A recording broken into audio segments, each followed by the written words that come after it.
En esta unidad estamos hablando sobre la regula fidei, la doctrina correcta.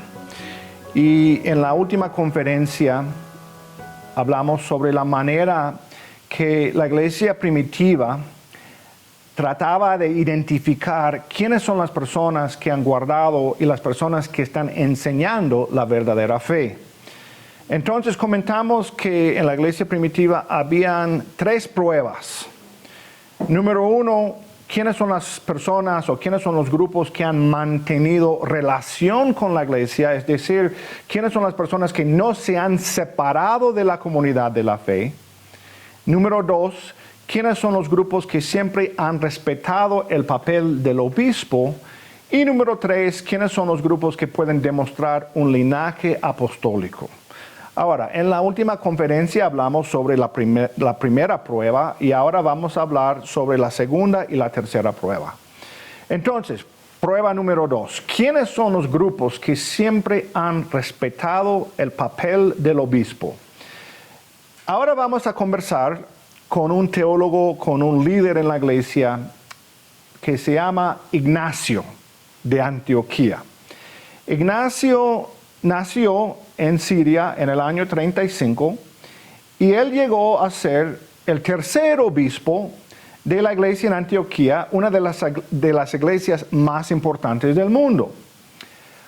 Alrededor de los principios del segundo siglo, Ignacio fue arrestado y trasladado a Roma, donde sufrió muerte como un mártir.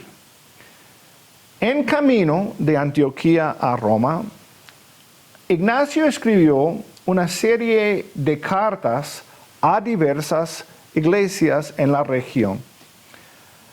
Algo que Ignacio enfatizaba vez tras vez es la necesidad de someterse a la autoridad del obispo local y el grupo de líderes locales que tenía el nombre el presbiterio. Por ejemplo, por lo tanto, es conveniente que glorifiquen a Jesucristo, que les ha glorificado, y que estando sujetos al obispo y al presbiterio, pueden ser santificados en todos los aspectos.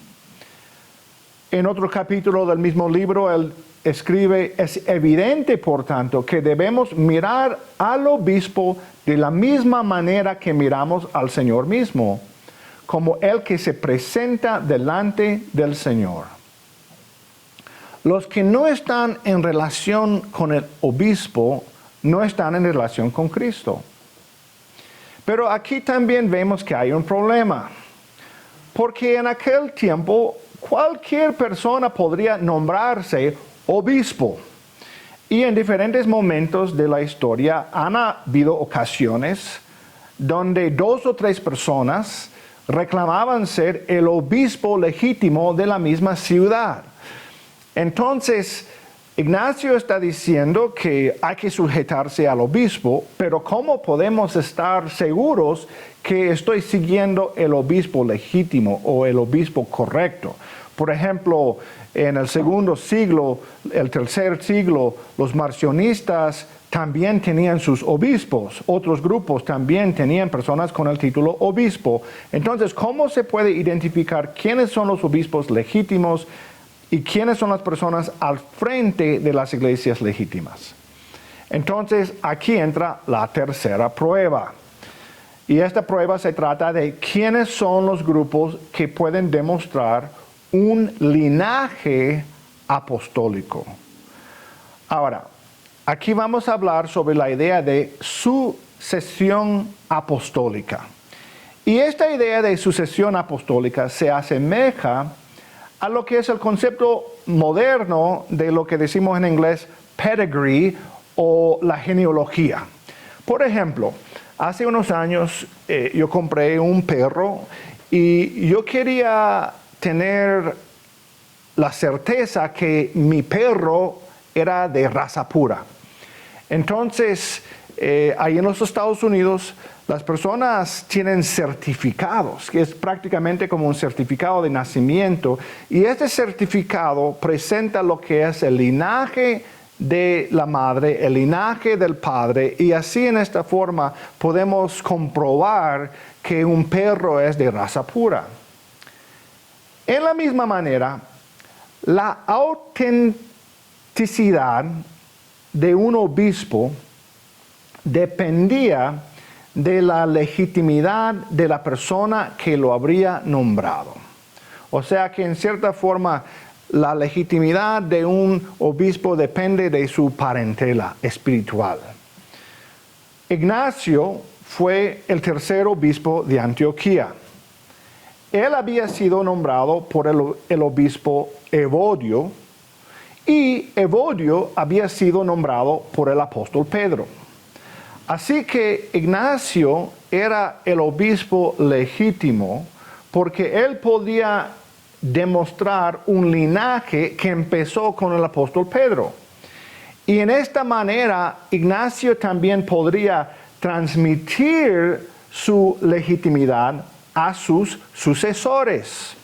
Por ejemplo, Ignacio nombró a Herodio. Herodio nombró a Cornelio. Cornelio nombró a Eros. Eros nombró a Teofilio, etcétera, etcétera. Todos estos líderes podían reclamar su autenticidad como obispos por el hecho que formaban parte de una línea de obispos establecido por un apóstol, en este caso Pedro. Así que los obispos eran los guardianes de la doctrina correcta, de la regula fidei, el mensaje que originalmente fue proclamado por Jesucristo y los apóstoles. Los obispos transmitieron la doctrina correcta de generación a generación, fielmente preservando la enseñanza tal como lo habían recibido. Si un supuesto obispo no podía demostrar que formaba parte de una línea apostólica, entonces su enseñanza no era digna de confianza. Aquí entra entonces la idea de herejía. Un hereje es una persona que no quiere honrar la tradición apostólica, una persona que quiere determinar su propia doctrina. La palabra herejía viene del griego, de la palabra griega hairesis, que significa escoger por uno mismo.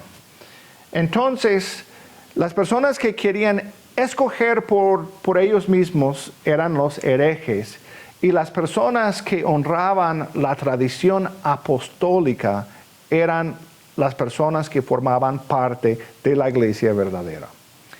Entonces, aquí vamos a consultar con otro teólogo, con otro líder muy importante, muy famoso, que se llama Ireneo de Lyon en Francia. Y él era un obispo durante el segundo siglo, y él escribió un documento que se llama Contra las herejías.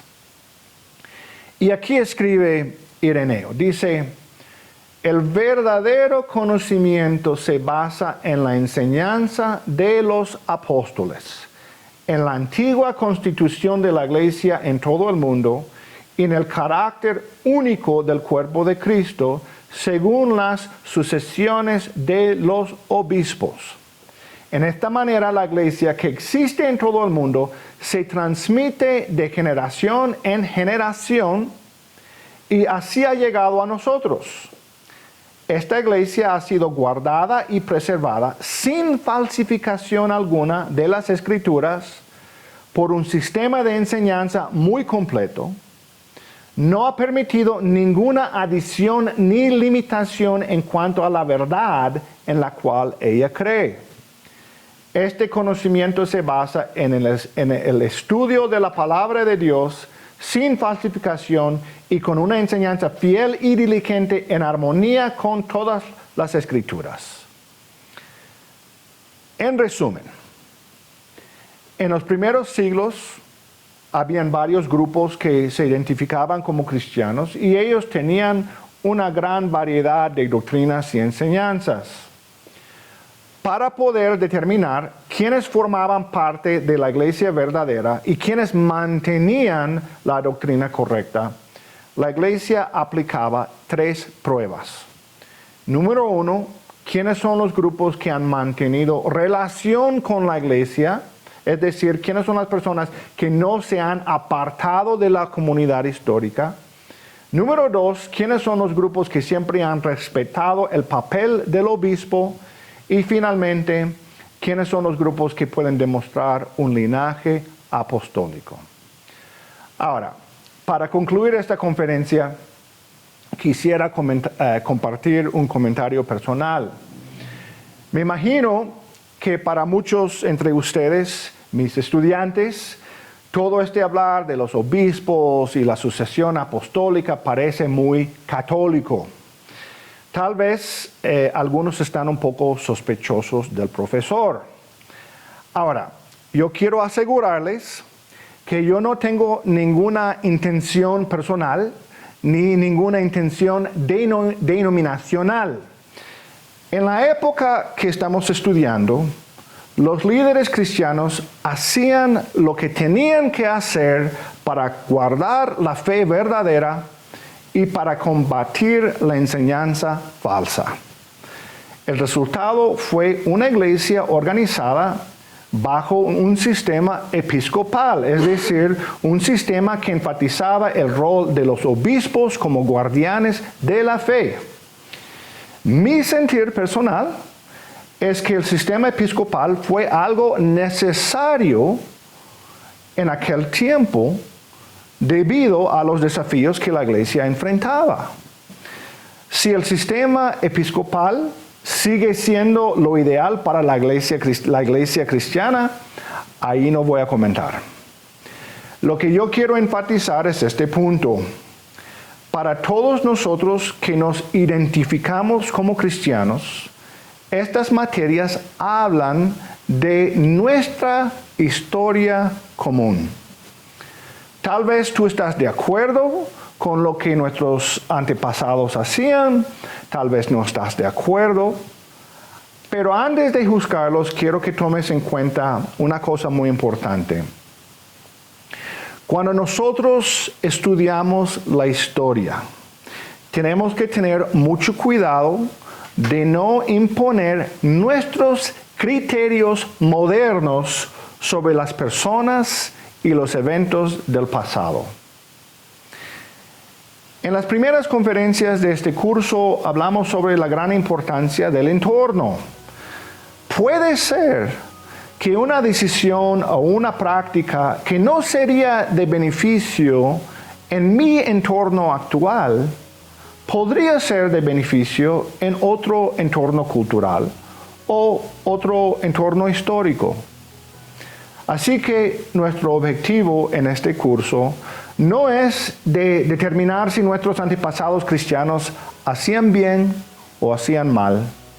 Nuestro objetivo es de ponernos en su lugar con el fin de entender por qué hacían lo que hacían.